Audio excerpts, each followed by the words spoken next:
యాదాద్రి శ్రీ లక్ష్మీ నరసింహస్వామి జన్మ నక్షత్రం సందర్భంగా సామూహిక గిరి ప్రదక్షిణ నిర్వహించారు.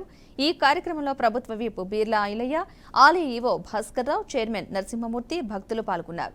గిరి ప్రదక్షిణకు ముందు వైకుంఠ మెట్ల ద్వారా దారి వద్దైతే పూజలు నిర్వహించారు. వందలాది మంది భక్తులు నృసింహ నామస్మరణతో గిరి ప్రదక్షిణ చేశారు.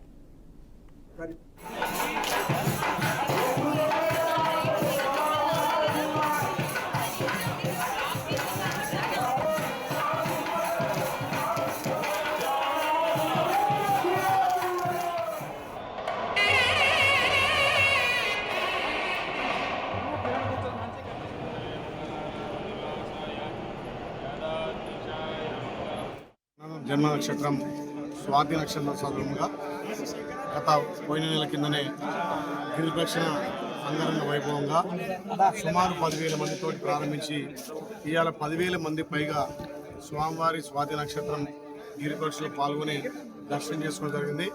ఆ స్వామివారి ఆశీర్వాదం వల్ల తెలంగాణ ప్రాంతంతో పాటు ఈ ప్రాంతం కూడా సమృద్ధిగా వర్షాలు పడి ఈ ప్రాంతం అభివృద్ధి చెందాలని ఆ స్వామివారికి వేడుకుంటూ, ముఖ్యంగా యాదాద్రి టెంపుల్ వచ్చే భక్తులకు అన్ని విధాల వసతులు కల్పించి స్వామివారి దర్శనం సులభతరంగా వచ్చిన భక్తులకు ఇక్కడ అన్నదాన సత్రం కానీ అదేవిధంగా అన్ని వసతులు కల్పించి ప్రస్తుతం ఉన్నటువంటి ఈవో గారు, ఆలయ సిబ్బంది, అర్చకులు కూడా ఒక మంచి భక్తి పరవశంతో ఉండే విధంగా